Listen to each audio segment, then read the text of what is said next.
I'm Wesley Rayleigh, the founder and owner of Rayleigh's Confectionery, um, a small handmade candy company right here in Tallahassee. For me, candy making is not something that I love because it's candy making. It's something that I get satisfaction from because I love working with my hands. I love making something that looks beautiful. I love people's reaction when they smile, and they enjoy the candy because, candy is distilled pleasure basically.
Oh, that's a lot of sugar there. This batch right here is it's a 6 kilo batch, so that's maybe about 13 pounds of candy is what it's going to yield. As with anything in candy making, you have to have a lot of variety. If all our flavors were really sweet, if all our flavors were pure sugar, they would be very kind of uninteresting and kind of bland. So I have a mix when I'm making candy of sweet and sour flavors. I could be doing grapefruit, or I could be doing eggnog, which is what this batch is, a very sweet flavor. And I think in some ways it's like a lot of life. When you grab a candy from the bag of mixed pieces, you never know if it's going to be sweet or sour, but you know it's going to be good and you know it's going to be interesting, and it's going to give you some kind of experience. Might not be exactly what you expect, but I think that every kind of candy is enjoyable, just like life experiences. I was in the pre-med program down at UCF, and I was not doing well. And whenever I walk into class, I felt like I was the one guy that didn't belong, basically. And my grades were certainly suffering. I was suffering from a lack of motivation. And so in my last semester of my undergrad in the pre-med program, I dropped out. And I wasn't sure what to do with my life. It was a really scary moment because you have everything planned out how you think that life is going to be, and then all of a sudden, for whatever reason, that just falls apart. And you have to think, well, how am I going to make a living? How am I going to have a career? Like, what am I going to do? And I was working in a pizza kitchen at the time, so I didn't really feel like that was a career for me. But I did feel embarrassed, a little bit. Because I had people come in to the pizza shop that knew that I was in school and ask me, like, how's school going? They're like, well, it's not. That's a hard thing to say because all you can think about is, like, what are they thinking?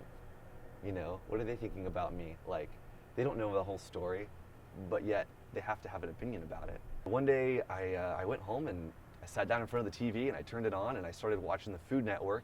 And this guy came on and he was making this beautiful candy and he was stretching it by hand and then putting these designs inside, and I was captivated. And I thought, I could do that. I saw myself on that TV screen, like actually making the candy. And so I was able to get in touch with the guy that I saw on television making the candy, and I was taking a little road trip on my motorcycle, and so on the way back I swung by Lake Mary, Florida, and somehow talked him into giving me a job.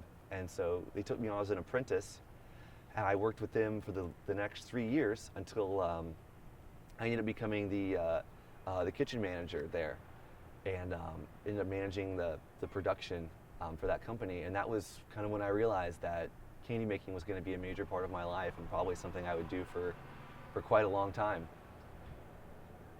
I started Rayleigh's Confectionery 3 years ago, mainly because there's not a lot of like career advancement for a candy maker. You know, I've been making handmade candy for about 10 years. I like to tell people it's my only marketable skill. And one of my favorite moments in starting the business, I was working another job. We hadn't told anybody we were doing it. It was a big secret that I was going to go and start this candy company. And but we had been, you know, I've made a bunch of spreadsheets. I tried to figure out, is this profitable? Can we do it? And then we decided it was. And so it was the first night that my wife and I had decided that this was go. We had to do this. Put the kids to bed, and we sat down, and I had my laptop and she was on the computer, and I had a list of all the supplies, everything that we would need, and we had our debit card, and we said, okay, it's time to buy everything. And so we got on, and I would say, okay, I would read out an item like, we need a 12-inch Mundial scissors. I need a silicon heating element of this size, you know, all the different parts we need. And we would say, go, and we would each, both on our computers, try to find the cheapest one on the internet in like 5 minutes, so that whoever found the cheap one first would like click buy, and then we just went through and like bought all the supplies. And it was like one of the most exciting things ever, because like we felt like it was some sort of like special secret, like nobody knew, and like yet we were gonna have to reveal this to the world like the next day.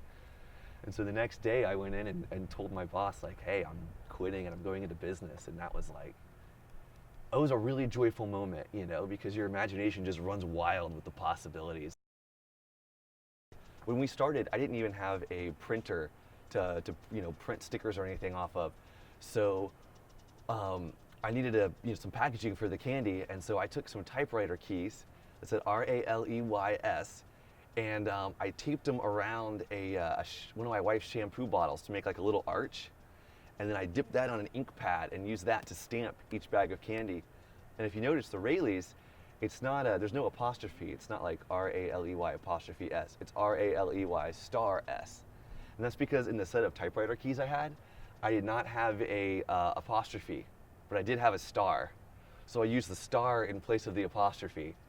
And so that's why there's a star in the logo. And then once we got up and going and were able to get a printer and get a graphic designer, and I had the graphic designer use that original stamp logo that we made as the inspiration for the Rayleigh's arch that we use on all of our packaging now. When you first start out and people are kind of skeptical about what you're doing, I can remember my friends and family kind of saying like, wait a second, Wesley, you're doing what?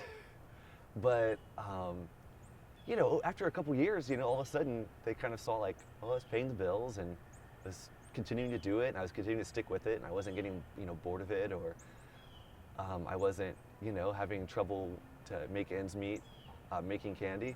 You really want to prove them wrong. You want to be like, no, this is legitimate. This is a real way to make a living. I can actually do this. And so once I finally got there, and every milestone, I feel really proud. When I bought a house and I got married and like all these other things, like I did this not just, in like a normal job, but in a job people thought I couldn't even like pay my own rent, So it was kind of cool. And I use that as a motivation, definitely. And then whenever you go on, you can always look back. And that's one of the coolest things about like when you're in business.